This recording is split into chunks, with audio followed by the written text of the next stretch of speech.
So do you think that a company like Metel, so peculiar for its foundation, could be an example for the supply chain finance here in Italy? Yeah, I think Metel can play a very important role because it's very important to create transparency and to create information visibility in supply chain finance. Everything on supply chain finance is about managing the risks down.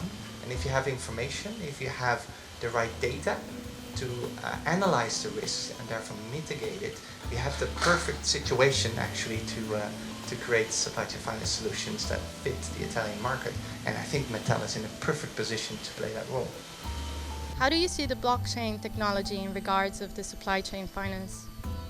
Yeah, blockchain is really a big hype at the moment. Everybody's talking about it, and it's supposedly going to be the solution for information exchange, data exchange, and there's two fundamentals behind blockchain.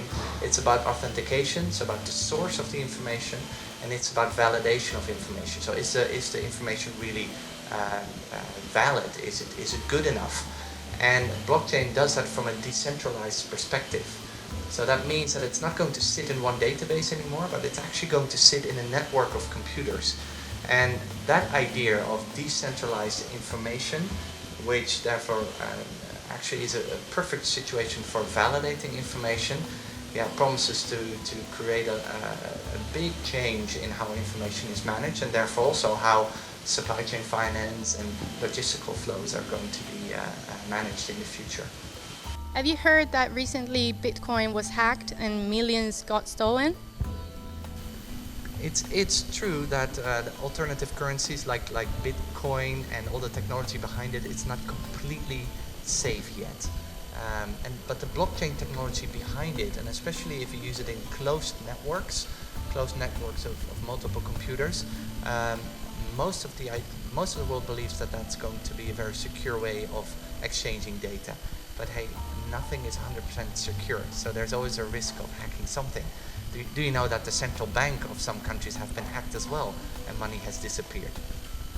How do you think that e-invoicing could advantage the realization of the supply chain finance? E-invoicing is again about making data available around a commercial transaction. It's not just the e-invoicing, but it's also the electronic order and the bill of lading, so the material information, the transport information, as well as the electronic invoice. And that combined data package is incredibly important to make a transaction financeable. So an e-invoicing is a first step. It's a very important step, but in the end it's about digitalizing the whole transaction. That is key.